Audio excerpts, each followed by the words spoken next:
कमरे पे पहुंचता है तो वो अंदर का नज़ारा देख करके उसके पैरों तले ज़मीन खिसक जाती है कि आखिर ये आदमी कौन है और कमरे के अंदर क्या कर रहा है।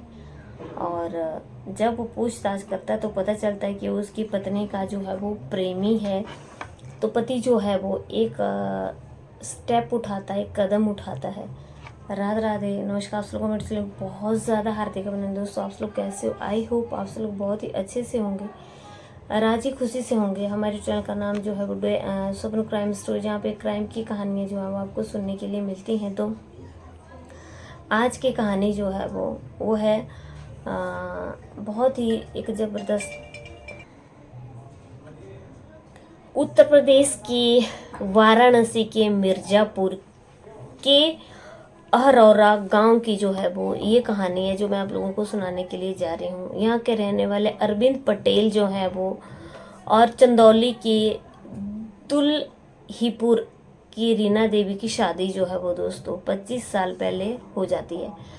अब दोनों के जो है वो 2 बच्चे भी हो जाते हैं। आगे जैसे जैसे समय बढ़ता जाता है दोनों के 2 बच्चे हो जाते हैं, जिसमें जो है वो बेटी जो है वो बड़ी हो जाती है और फिर बेटी की जो है वो घर माँ बाप को चिंता सताने लगती है। तो बेटी की जो है वो घर वाले शादी कर देते हैं और बेटा जो है वो उसमें 18 साल का हो चुका है। कुछ समय से जो है वो पति पत्नी के अंदर जो है वो अनबन चल रही होती है। दोनों में अक्सर जो है वो लड़ाई झगड़ा चलता रहता है। इस कारण जो है वो पत्नी जो है वो चंदौली के हमीरपुर में किराया का एक कमरा लेती है और उस कमरे में जो है वो रहने लगती है। पति जो है वो अलग रहता है, पत्नी जो है वो अलग रहती है। उसके बाद पता चलता है कि पत्नी का जो है वो एक युवक के साथ, जो कि उसके शादी से पहले उसका प्रेम प्रसंग उसके साथ चल रहा था, अब धीरे धीरे जैसे वो अपने पति से अलग हो जाती है, अपने प्रेमी के साथ जो है वो उसके संपर्क में फिर से आ जाती है और दोनों की जो आपस में फिर से बातचीत होने लग जाती है। अब जैसे जैसे दोनों की फिर से बातचीत होने लग जाती है, समय आगे बढ़ने लगता है। प्रेमी जो है वो उससे बातचीत करता है फ़ोन पे और पूछता है कि आखिर वो कहाँ रहती है। तो बताती है कि उसके पति के साथ जो है वो अनबन हो गई है और वह जो है एक कमरे के किराए में रहने लगी है। अब पत्नी का प्रेमी जो है वो मिलना जुलना उससे शुरू कर देता है। उस कमरे पे जो है वो उसका आना जाना शुरू हो जाता है।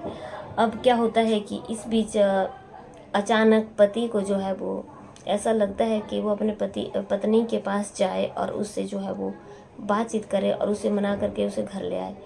अब अचानक जब पति जाता है तो कमरा खोलता है।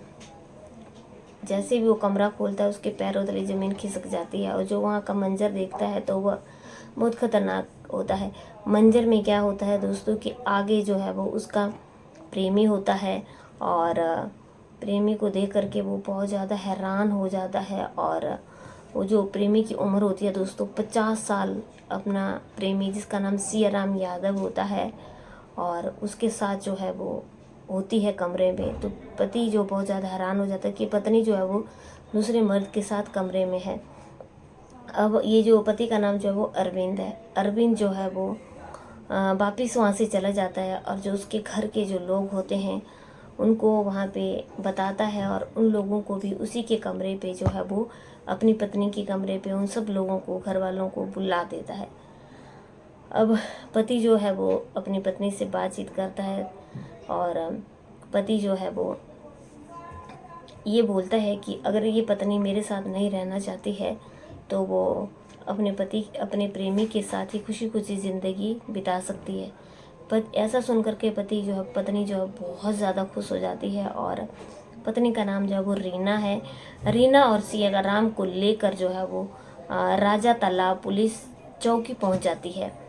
अब जब वो पुलिस की चौकी पे पहुंच जाते हैं तो उसके बाद फिर वो मंदिर में चले जाते हैं। दोनों ने शादी करने का जो है वो निर्णय ले लिया होता है और मंदिर में जो है वो सियाराम यादव और अरविंद दोनों के घर वाले जो है वो पहले से वहाँ पे मौजूद होते हैं और दोनों की शादी जो है वो करा दी जाती है।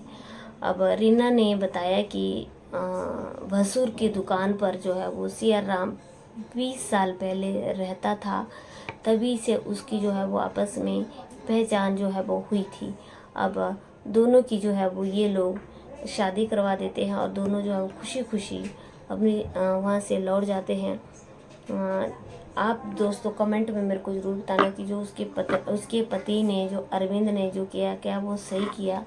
शादी के 25 साल के बाद जो है वो पत्नी एक प्रेमी के साथ कमरे में गलत स्थिति में पकड़ी जाती है, तो पति के ऊपर क्या गुजरी, जो कि पत्नी ने जो है वो हमारे नज़र से जो है वो बहुत गलत डिसीज़न था। 2 बच्चे हो गए हैं और 2 बच्चे होने के बाद जो है वो उसने पत्नी को जो है वो दूसरे आदमी के साथ फिर उसकी शादी करवा दी।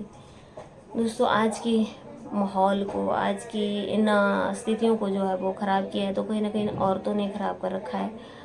अगर आप लोगों को मेरी कहानी अच्छी लगती है तो आप ज़रूर लाइक शेयर कमेंट करना, और चैनल पर पहली बार आए तो चैनल को दोस्तों सब्सक्राइब करना। कल की कहानी फिर से मिलती है। जय हिंद, जय भारत।